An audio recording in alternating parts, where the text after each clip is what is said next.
Hello, everyone, and welcome to Seaview Quantum Network. I'm your presenter, Daniel, and I'm here with producer Claudia Pareca. We are cosmic beings, beings of light. A single moment of your time is one of the most extraordinary gifts we could ever be given. We are honored every time that we receive one of those moments. We are honored, overjoyed, privileged, and humbled.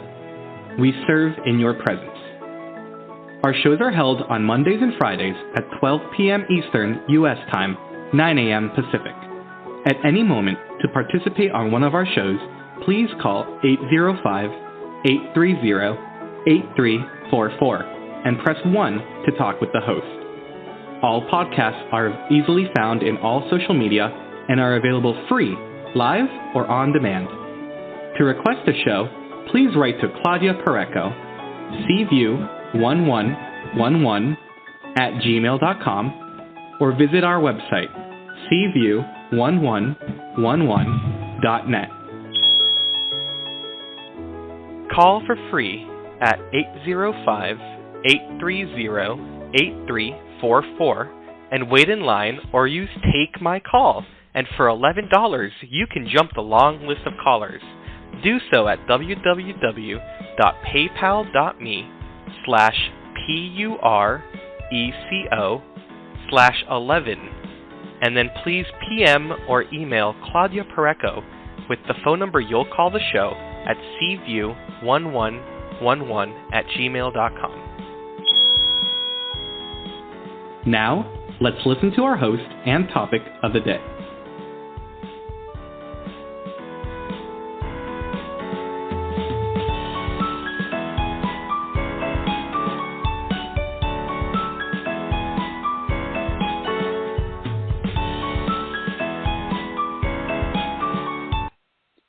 Thank you, everybody, and welcome to Seaview 2021.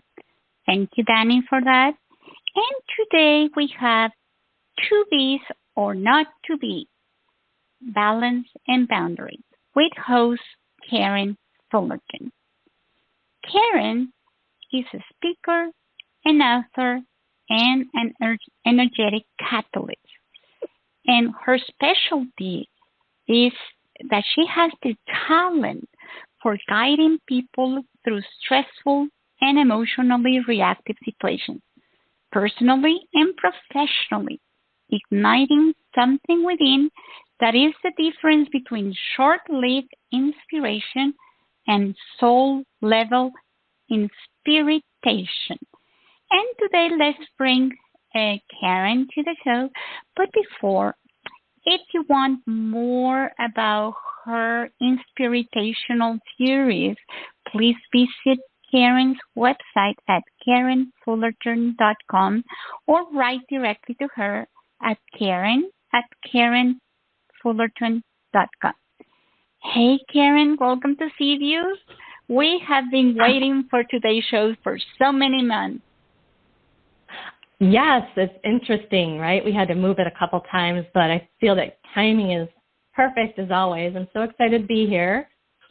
And speaking of timing, I noticed the date today falls into exactly what we're speaking of. And I dabble in a little bit of different types of interests and numerology on a very basic scale. I always love to tie in because 6 for June is guidance, and 11 is a master number of self, right, looking at the self. And when you add all of the month, day, and year together, it's a 4 number, which is balance, balancing of the masculine and feminine, which is exactly what we're speaking of today. So it's all perfect. Wow, it is amazing how everything that seems that has no correlation does, and how we are always guided, right, Karen?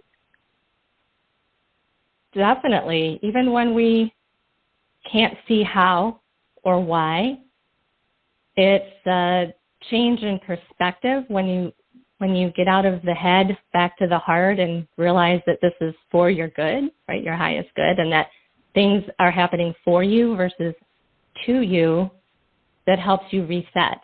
and to be able to have that clarity both in mind and emotional, right? Emotional resilience, which is, like you said, one of the things that I really am drawn to is helping people emotionally, and that comes from personal experience. Most people have some sort of item in their life or many different stories that they've already gone through as now they're way showers to help other people. And some of those people have things that have been physical challenges, more of the mental or the thinking and the limiting belief challenges.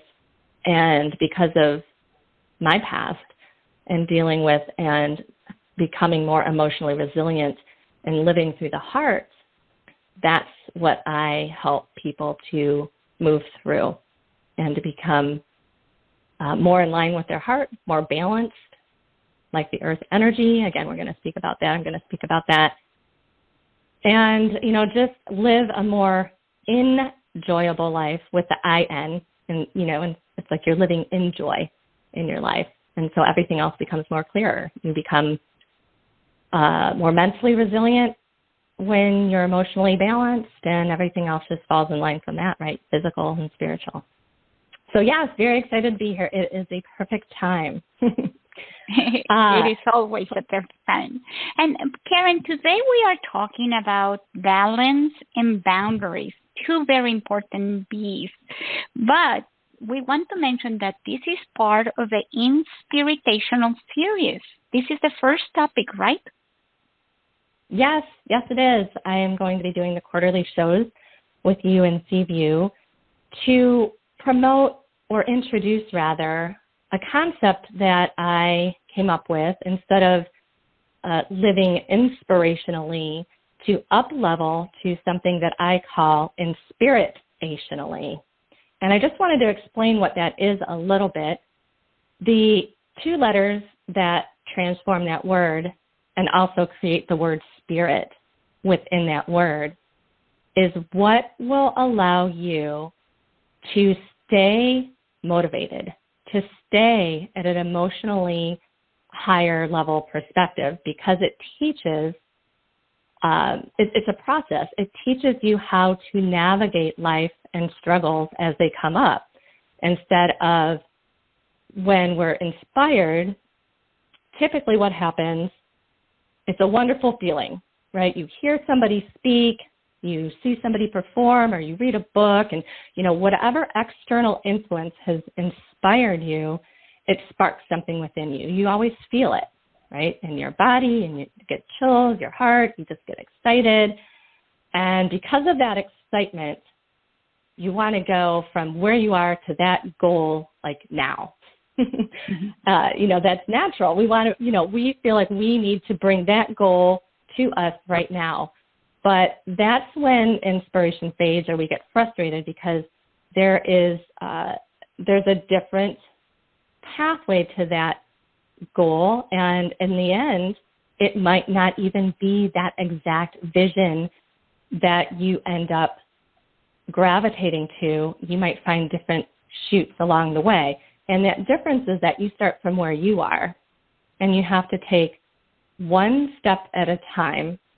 And I teach how to do that from the heart versus the head, because the heart always knows the next best step, where the head, the mind, can swirl and try to figure out the next 25 steps. If I do this, then this, and this, and that's where we get into, frustration and overwhelm, and even into that masculine part of balance that is becoming outdated, really, so to speak. We're having a new balance that is more synergistic these days between the masculine and the feminine. So inspiration is about going inside, that inner transformation, that working from the heart. And it takes practice, it takes focus, but it's very, I don't want to say it's easy, it's simple, but it's not always easy. But just like anything, right? Anything takes practice. And, we're always given the opportunity to practice what we learn. So, yes, it's a process. It's a way of living. It's looking at things to stay motivated and to use your body and your heart to guide you along the way so that you don't bump into those maze walls and create even additional limiting beliefs or frustrations along the way. And so balance and boundaries is the first series. And it sounds to be, Karen, that this method or this, what you're going to speak today, is something that we can apply to any topic that we have inspiration for. Is that correct? Yes, definitely. This can apply to business. I wish I would have, well, I shouldn't say I wish I would have, but when I was in marketing director positions in my own business, and even when I founded a nonprofit organization that I still run, and it's in its 12th year, I was very much running from a masculine perspective, the go, go, go, the high achiever method. And I am now able to share how to achieve these goals, whether it is business, whether it's with relationships, whether it's family, whether it's just, learning a creative endeavor, anything that you desire, any type of inspiration, you get clues from your body. And I talk about listening to your body and really being in tune and observe to guide the next step. And I don't remember the author of this quote, but it came to mind where the longest journey one takes is the 18 inches from the head to the heart. Because most of us feel like we know when we act from our heart. And it's, because of certain emotions that we feel, but this even goes deeper to look at those emotions because those emotions might be there to clear. So it's really intricately woven, but the more you are in tune with yourself and your body and this awareness, it will just become easier and easier to discern, and you know what that next step is. Karen, in humanity right now, many of us or many people, we are not used to listening to our body. We don't really know. Like they tell you, listen to your body, and you stop yourself and you say, how does that sound? When is the body really talking to you? Is what I'm hearing or feeling my body? Is it my desires? How do we know when the body is really talking to you? And when do we know it's our monkey mind trying to grab our attention? Sure. The most obvious is actual physical sensations or pain. You might feel that. You might get a stomach ache, or you walk into a room and you feel or nauseous. That is definitely your body speaking in terms of that situation. But when you have a decision to make, I personally, and I would give this as an example for somebody who wants to try this, is I, get in a quiet space and I'm aware of my body, where my feet are on the floor, what my shoulders feel like, move the head, just be aware of my body and the space that it's occupying. And then I ask, let me feel my heart space. And I just wait to see what that feels like. With the focus of my eyes, like while they're closed, traveling down almost that path that I spoke about, that 18 inches, down the back of my head, my neck, even with my mind's eye going to my heart and just being aware of that. And it's subtle, but for me, I can feel warmth. I might feel tingling. And then I'll ask, okay, shift it. What does it feel like in my gut? Or for me, I use my gut as when something is maybe not the next best step for me. Or, like my heart space is always when I tune in, if I'm questioning something and you get used to what that heart space feels like, that to me is a guide that, this is, do that next best step. Just the next best step. Your heart only guides you to the very next one. And in that choice, if I'm paying attention to my body and it goes into, more of the lower areas, the third or the second chakra, to me that is, wait, something's not quite elevated to that heart space, meaning you might have to take more steps to get to your goal if you have that decision. And so a lot of people meditate to get this awareness, but I am one that I did my best to do Zen meditations and sit still, but for me, it's not where I have to sit for a half hour or even 20 minutes. It's just a few minutes practice to take a breath, clear the mind, breathe, and just start. What does my forehead feel like? Is it tight? Oh, what if I relax my eyes? Oh my gosh, it was tight, right? You just start to be more in tune with your body, if that makes sense. Yeah, and I want to mention that I have heard more than once that that belief that we had, that meditation had to be long, is no longer the case. I've heard that because of everything that we have been shifting. Today, what you're saying is exactly right. Just a couple of minutes to go in is enough for you to find that space or to recreate it. Yes. And if you can't sit still because you're in the height of emotion, then do something physical. Release that. Go for a walk.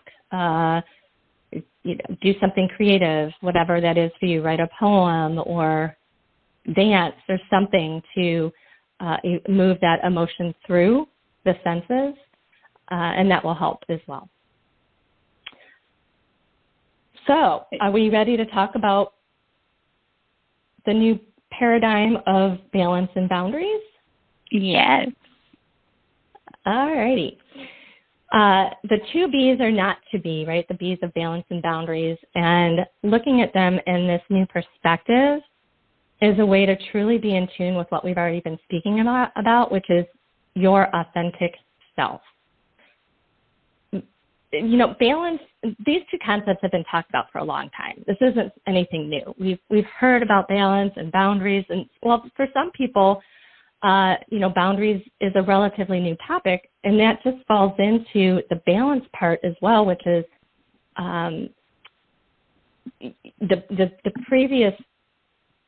boundaries part as well, which has been a result of not only our own decisions and learning and experiences, but our bodies are holding on to energies from DNA, from past generational patterns and or past lives. Both could be true, whichever is you more align with. But there has been a study scientifically with trauma where mice were, I hate to say this because I'm an animal advocate, so this pains me to say this, but it just as an example. They were inflicted some sort of pain, with or a withholding of food or something, but they attributed it to a stimulus, and it was a flower. So a flower would not cause anyone to react in pain normally, right? Well, when they got to the third generation of these mice, not only did they react with the same fight or flight response, the reactiveness in their brain of fear, but it kept getting exponentially worse with each generation was passed down. So this is what's called like a chronic maladaptation. And so part of what we're doing today is learning how to shift this ancestral or DNA pattern as well. And it's not as hard as you think. A lot of it is just bringing it to consciousness. We're uplifting this balance and boundaries from ourself in the past, which meant, I need to balance work and family, right, and activities in my life. That was the biggest talk about a balance before. The old description is, how can I, for females, for women, right, balancing the home, balancing my kids, balancing work, and this I can do it all, which if you think about that also has been programmed over the years because of the women who really made inroads to women's movements, right, and feminist rights and the ability to work, and it's like we have something to prove. And that's just getting too much. This is one of those things that's ready to shift. That's the old way. That's the old ancestral pattern. So the new balance to lean into is one of looking at the internal balancing with the external, which is what we spoke about, what I spoke about in the beginning about what inspiration really is following the heart and listening to what truly resonates with you.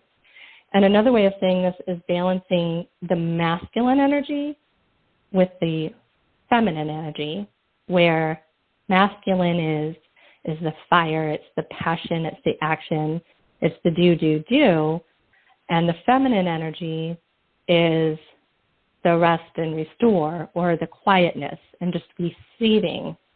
And so when we're in that stillness and to let things play out, it's a real lesson in patience.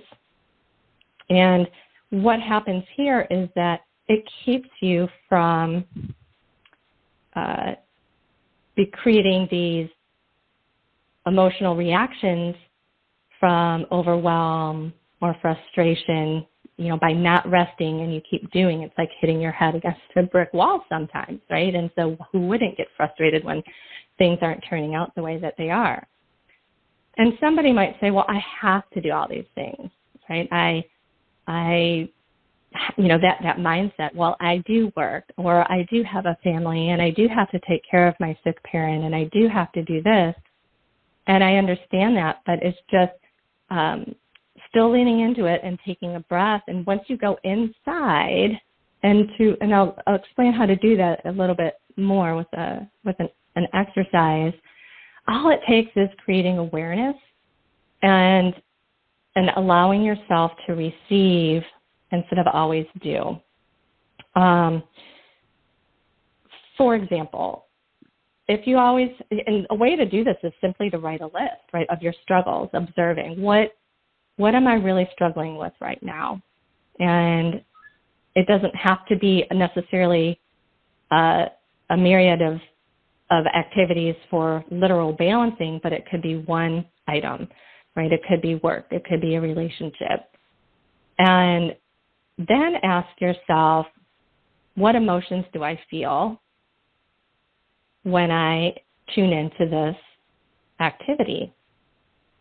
And it's getting into the emotions that helps you to connect at a deeper level, and even tuning into the emotions more than what we're used to. Oh, it makes me feel good or happy or sad, is to really say, okay, whatever that emotion is, okay, well, this makes me feel sad. Well, why? Just question. And it's interesting because this is a marketing tactic from my marketing days as well, but it really applies here. It's like you want to be curious. Have that conversation with your body. Oh, I'm sad because, I'm doing all this work and I'm not getting help from my family, and I guess I don't feel important. Boom. That's that, you don't feel important. And then why is that important? Because it's been holding in your body. It's been triggering that reaction. And if you can observe that in addition to feeling it and go, well, where else in my life, right? This might not be done in a day or even one sitting, but you can journal once you get these little pieces, and you can say, well, where else, what other times in my life have I felt where I haven't felt important? And just travel back, because reflection and hindsight is always 20/20, and we can learn so much from it. And you might find these other instances and be able to, say, yep, I wish I would have, or maybe I should have done this. Well, there are no wishes or maybes. Everything is perfect, but you just have a higher elevation now. And so something might come to light to help you in your current situation with that balance. Oh, okay, I should have asked for help, right? Or something that will have this revelation to help you with that balance. But back to the masculine and feminine aspects of things, I had said that in the past, we're always looking for that to-do list, and balance meant balancing the activities of life versus balancing the self-care, or it was one or the other. We would go and do until we got either physically sick, where our bodies made us rest, or we're just overwhelmed or burnt out, and it's like, I have to recharge, and then we would shift the other end of the pendulum and do some self-care, like it could be rest or sleep, or, you know, treat yourself to a massage or dinner or something where you just shifted, went on vacation. But then coming back, it would just go back to the other pendulum, right, back to the way things were. And this new energy, especially just brought on by the bookends of the lunar eclipse here recently, is really getting us out of this old paradigm and realizing this isn't working for me anymore. And how that's affecting this masculine-feminine balance is they're going to start to work in unison, whether you think of a seesaw, you know, and a teeter-totter where they kind of, you know, they might start to go up, but then you realize it and you balance it out, or as the infinity symbol. That's how I kind of see it as, where, you know, you start at the middle and you're drawing this figure eight, you know, from left to right, go down in the masculine, you know, that's the do, the passion. I have an inspiration, and, you know, then it curves over because maybe you do, and nothing seems to, you know, you get that overwhelm, right, in the past, or nothing seems to be working, and you might start judging yourself. Am I doing the right thing? That's the loss. That's the other part of fire, or the other part of imbalance of masculine is feeling lost, you know, no drive, no energy. But then when it crosses the midway to feminine, then you start to look within, and you can look at that, and you can ask yourself, you know, am I being, do I need to nurture and balance myself more, right? When we don't nurture and balance ourselves more, we tend to be oversympathetic. We try to do for others to make up for that. And that is also creating that imbalance. So if we balance the feminine side of, you know, not being oversympathetic and balancing for ourselves, that also helps to balance the outward. You can be out of balance in feminine as well as masculine. It's just harder for me to describe because most of us as women are more out of alignment in the masculine side, but out of balance on the feminine side could be somebody who's very clingy, you know, or meddling, or always doing for other people, right? So it seems to be nurturing and balancing, but it's still that external versus the internal. So it's subtle, but we're going into this shift so that our daily life, and like you said, Claudia, where we can go into meditation for a couple minutes, the being still and paying attention to your body is that barometer. It's meant to lead you in the moment, whether something is to move forward in the masculine or wait. And the beauty of the universe, and this is from personal experience, because you know what, I've been dealing with some of I have a dental issue going on right now that's been a little comedic if I think about it, but the universe will shut a door for you to help you to go within. And so that in that situation, Karen, let's say you have that happen to you, just so you can explain us a little bit better and how to use balance and boundaries. Let's say you have a goal and you want, you have this goal where in certain amount of time, let's put it very basic. Let's say you want to lose weight, which is very, and you want to lose 5 pounds in 2 weeks. And that's your goal. And then the universe, let's say, breaks your scale, so you cannot wake yourself every morning. So you're frustrated because you wanted to lose that weight, and now you have no way to know it. How do you use those balance and boundaries, or how would you be more feminine if you're too masculine? How would you tell someone that has that goal in mind? Well, with somebody, going back to the goal of losing weight, I would also ask to, before you even went forward with the scale and how would you balance, is to look at that with the emotions behind it, like we talked about in the beginning. Okay. What is the reason for losing weight? Is it for health so that you can, yourself enjoy life better? Or is it so that you feel people will respond to you better, right? Get that relationship. Because right there, that's external, right? That's the external viewpoint. So there's healing opportunity there to shift. There's a reason if there's that external viewpoint, like we said, that either was from your own past life and situations that have been ingrained in you, just from things that you've seen or heard, as a child that formed these beliefs, or it's been passed down. And so a lot of times, weight in itself is a protective mechanism, right? Afraid of being hurt, afraid of love, in all honesty. And you're like, well, Karen, wait, I wanted to lose weight so that I can get, a relationship in my life. And you're telling me I'm afraid of love. And that's one example, because everyone is so individual that, when a session, an energy session is never one and the same. It's like a snowflake. But in general, these are some reasons, is that weight helps us to physically be heavier, to ground and to stay on the earth, because as a protective mechanism, if we're not having, and this is all in a nervous system, this might not even be conscious,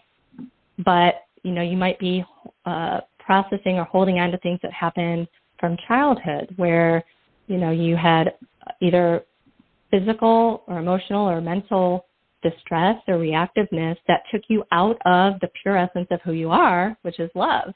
Pure love. And so we tend to escape. And so if we want to escape, esoterically, and our spirit kind of like, kind of shifts out of our chakras, the weight is trying to ground us. It's just like it's always trying to protect us. Our body and our subconscious is never working against us. So it's about leaning in and finding out what the real message is.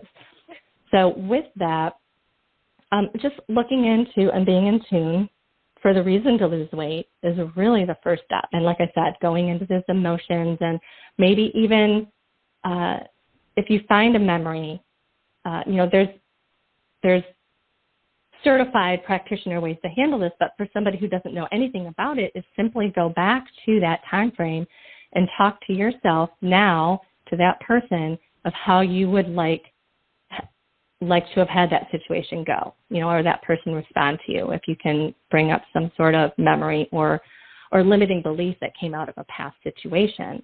And simply raising it up, simply, using that memory with love, and then see that memory with gratitude. Gratitude is huge. It didn't happen to you. It happened for you. And that is the biggest shift that is difficult for people to see, because when we can hold on to something in the past, and we don't forgive, or we blame, it's always, again, that's the reason our life might not be working out, right? There's always that caveat of pointing that finger. And it's that inner transformation of inspiration that says, no, I need to own this. I don't have to relive it, but I just need to observe what really is happening here, so that there's this new energy and this new balance to take me out of that external into the internal. But say you're in line with that. Say it's like, yes, I'm only here or I want to lose weight because I want to enjoy life. I want to go hiking and I want to see nature, and, whatever it is where you feel like this is for me. This isn't to, make up for some sort of lack or self-worth. Well, then the scale might break, and you just ask why. Okay, the scale broke. Why? Right? Do I go get a new scale? Or do I just sit with it and trust that I'm not supposed to weigh myself every day because I might get discouraged, right? If you talk about living life one step at a time.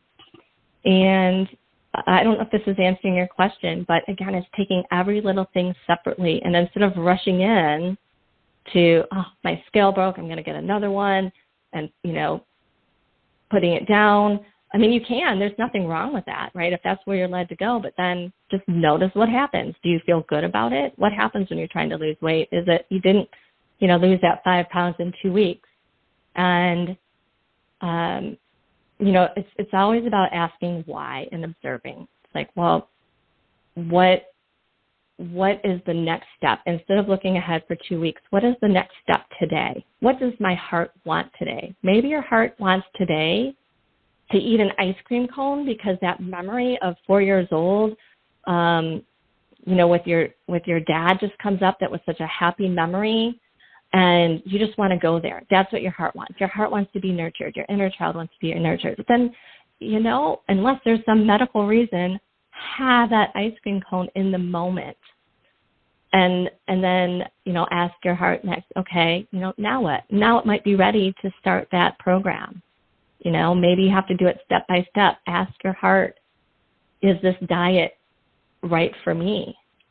Right? Asking your body. I say ask your heart. It's about tuning into your body. And it's, go ahead, Claudia. Yeah, I just thought that when you get to the ice cream place, you might even find your partner of life there. And it was not about the ice cream, but because that's the way Spirit guides you sometimes, that it would show you something that will give you the inspiration to go or move, but the reason might be hidden to you. Like, I would not go out just because I want to find a boyfriend, because to me it's like, ugh. But I want to go out because I want an ice cream. But when I get there, guess what? That's what the universe had for you, so you would get out of yourself to get to the next step. Right, exactly. And if you talk yourself out of that ice cream because you're saying, I don't know why I want this, it's, I need to lose weight, or, I shouldn't do this for myself and I need to start, and it's almost like this self-abuse, right, this self-sabotage, then you might miss that opportunity in that moment, right? There might be other opportunities that will try to align you down the line. That's exactly, Claudia, how I met my husband, Philip, by the way.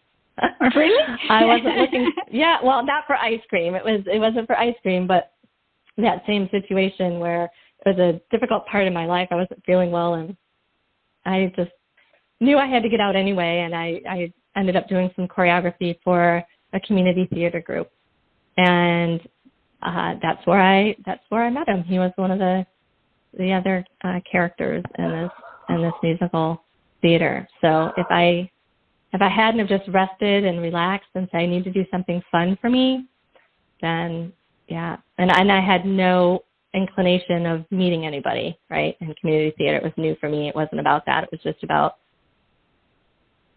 being in the moment and doing something creative and fun. Mm-hmm. So you never know. But with this balance, go ahead. And how would you also use this example or other where boundaries is what you need to look for?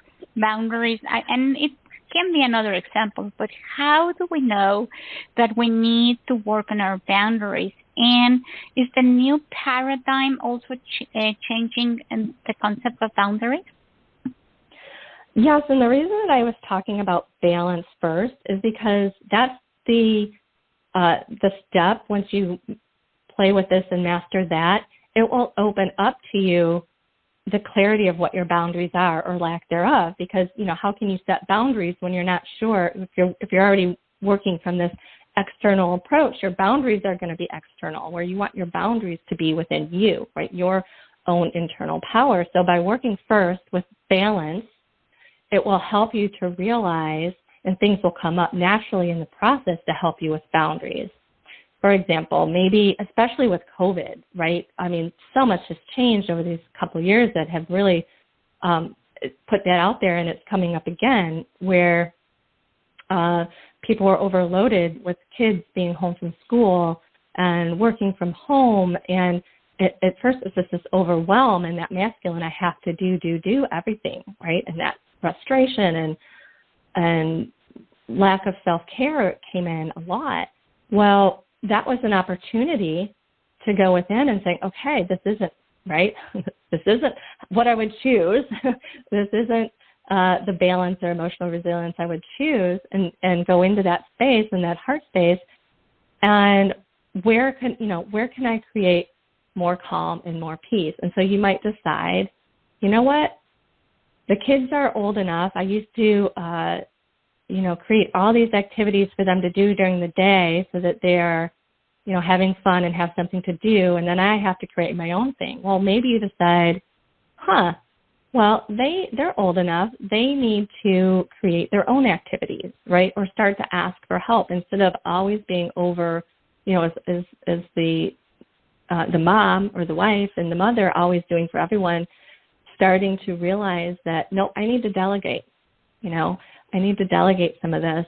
That might be one of your revelations. So as you do that, you automatically are setting your boundaries. So you're saying, okay, my boundary used to be, anytime or lack thereof, anytime my kids or my husband asked for something, I was more than happy to do that. And I'm not saying that if you still feel that way that that's wrong, but just to ask yourself if you're in balance with that.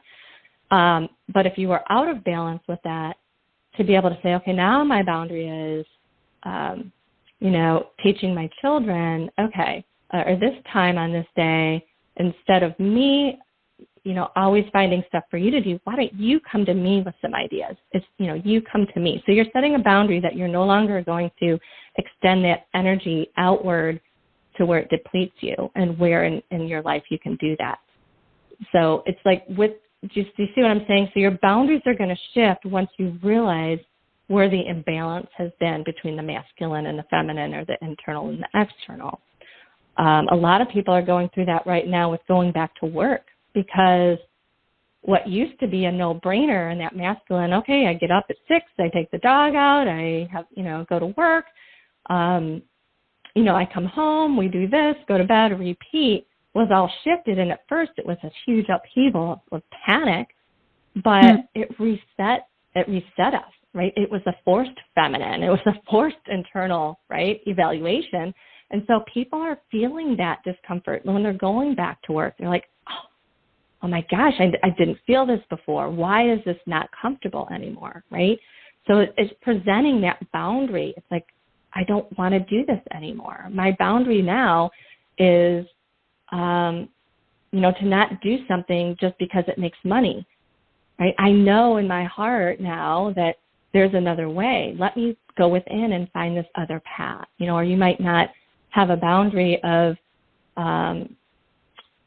with the work aspect of things, or going back to COVID, of the same day-to-day grind. Maybe that's your boundary. Maybe you find a different job that allows you different freedom. So you're going to realize that a boundary, that is created is about time and freedom, and that shifted for you. Does that make sense? Yeah, and Karen, actually things at work are changing for many after this, where now there is a lot of talk about hybrid. So many companies are not really fully coming back to what it was. Now they are doing this hybrid thing where sometimes they are going back to the office, but some are more, so it's more like half and half. And that is because many of the employees are asking for that. They are saying, no, we don't want to come back. And the company is like, okay, but I want you back. So it's like that balance, and that, so it's coming back into a little equilibrium into, okay, let's do the hybrid thing.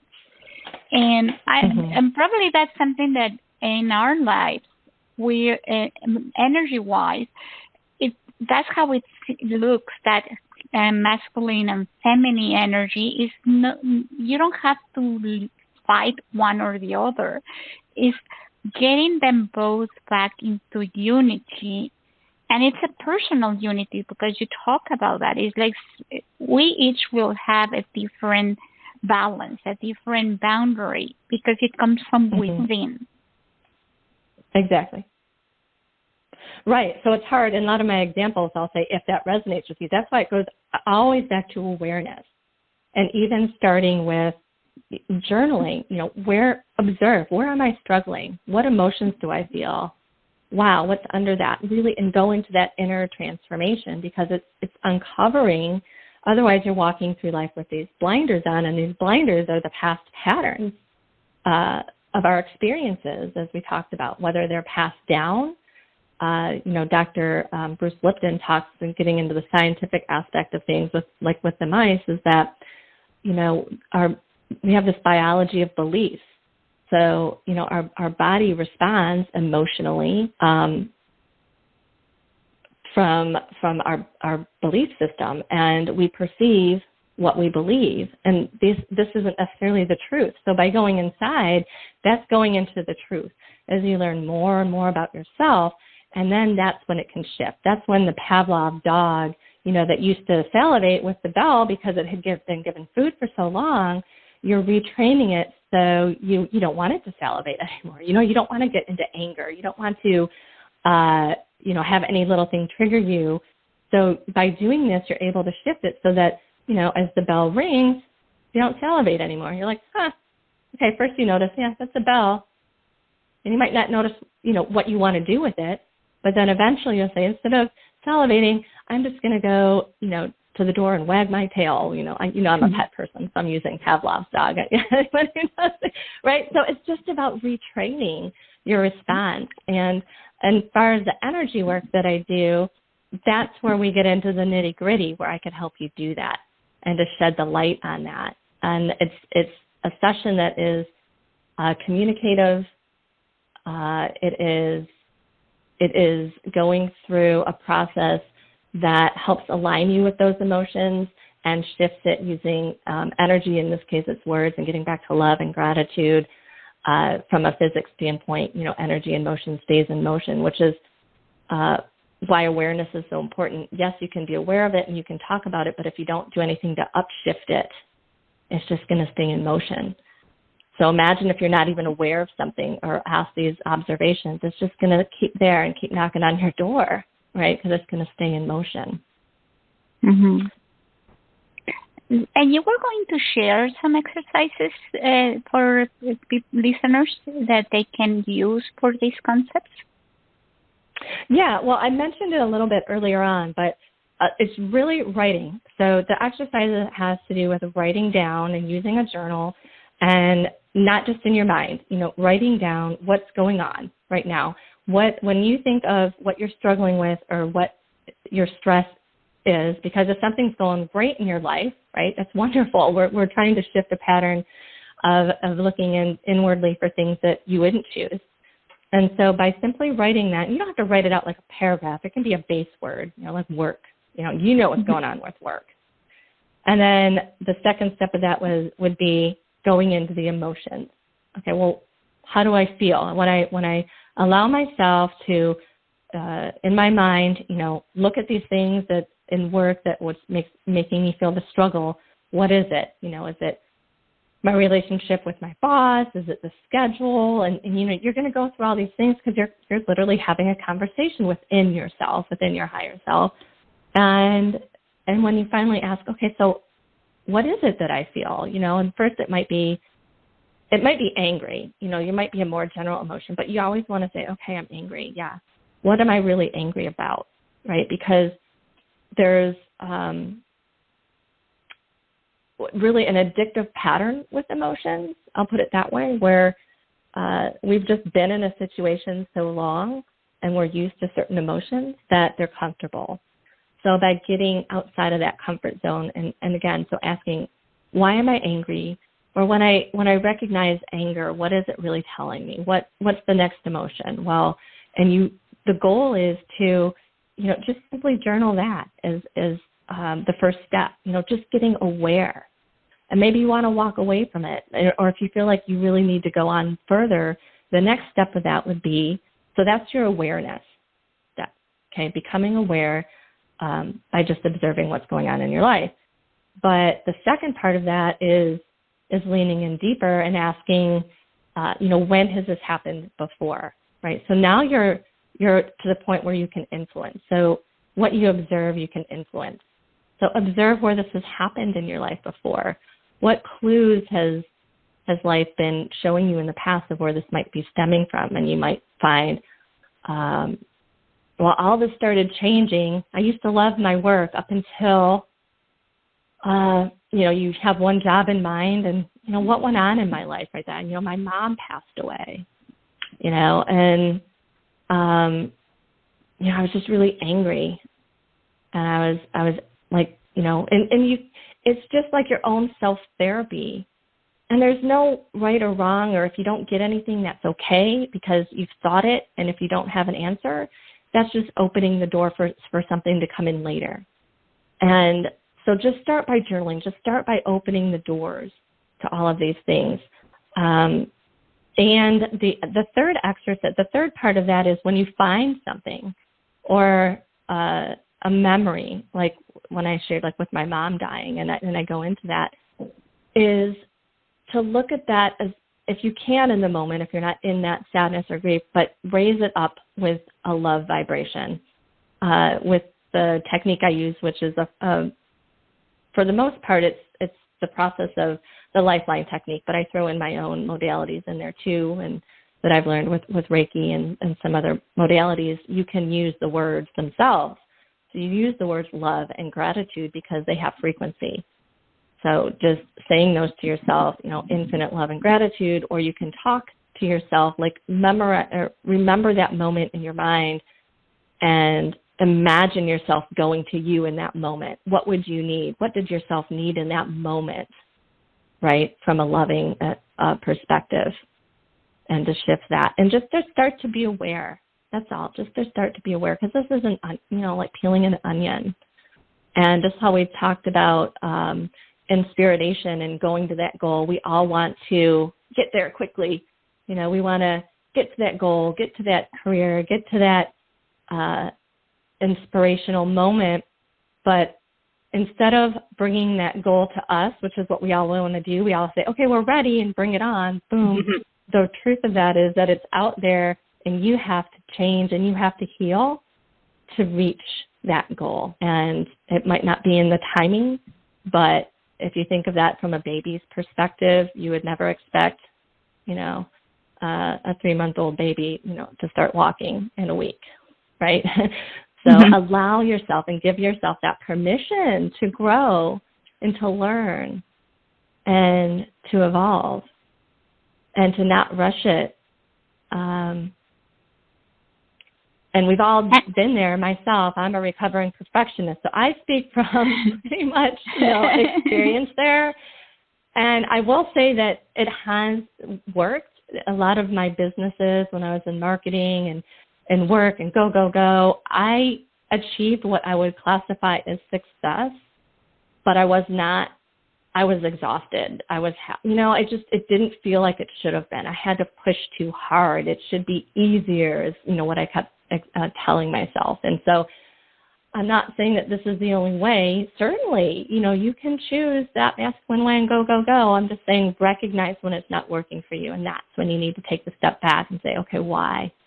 What's the next step from that quiet space within, or just take a beat, take a day off and, receive instead of to balance out that, infinity symbol or that seesaw from do to rest and receive. And I love this part where you're ending with, you get to a point where you open yourself to receiving. So in this, in your life, Karen, what are those things that you have received when you have finally opened yourself in that space of quietness, of balance, of boundary, that otherwise you don't think it would have been received? Oh my gosh, there's actually so many, but one that I want to share because it's a little out of the norm, and it really still is related to something of an activity, which for me was buying our house. And we were looking for a home and thought we knew the area. We were looking in different states, but every time we drove somewhere or visited, it just did not feel right. Didn't feel right.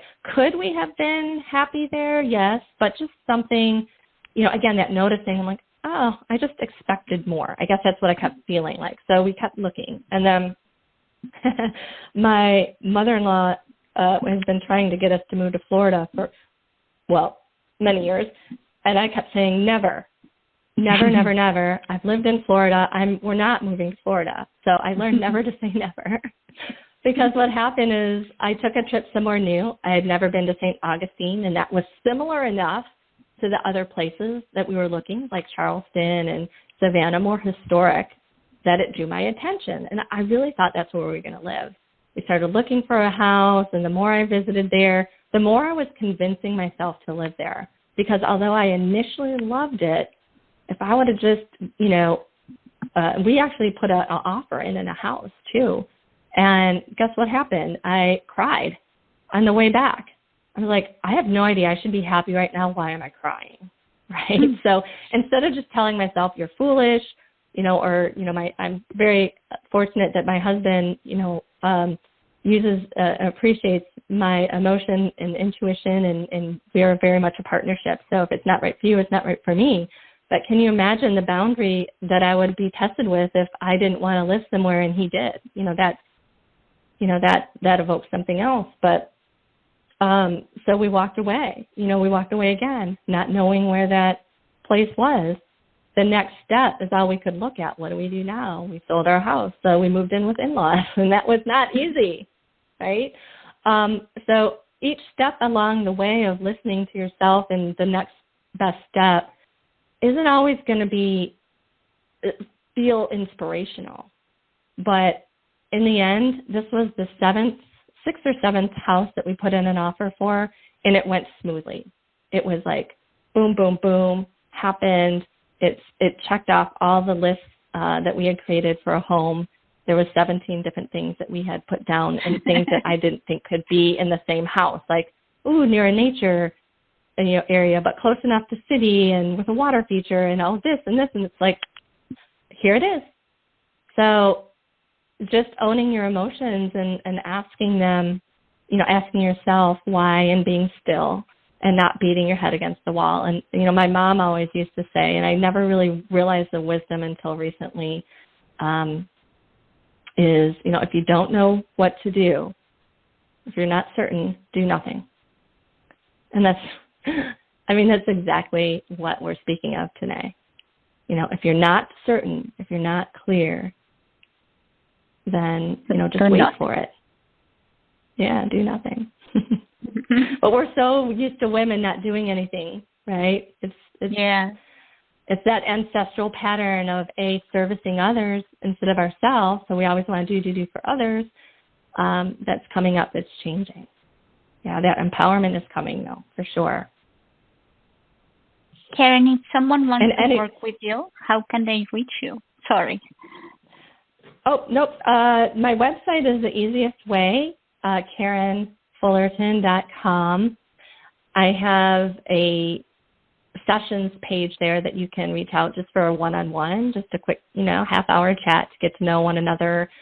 And I also did want to offer that if anybody does want a healing session with me that utilizes all of these concepts and the mind, trauma, emotional pattern of working with your nervous system and subconscious to get to that real, authentic you, it's about a 90-minute session. It could be up to 2 hours, and I know that seems like a lot of time, but every single person who's gone through it, it flies by. It's like, wow, I felt like that was a half-hour session because you're so in tune with you, and it's your empowerment. I'm not doing or leading. I'm leading a session, but it's really you. It's the empowerment of healing that is through you, and so you're really involved with it. And it's non-communicative in the sense that you don't have to share actual trauma or things that are uncomfortable because I use muscle reflex testing on my end, and it's all done virtually.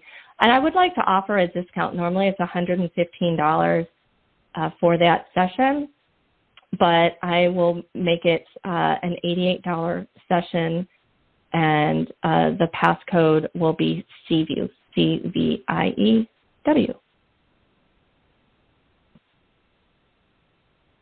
Great news. So is there anything else that we should mention or talk just to leave people with a little enticement for your next show?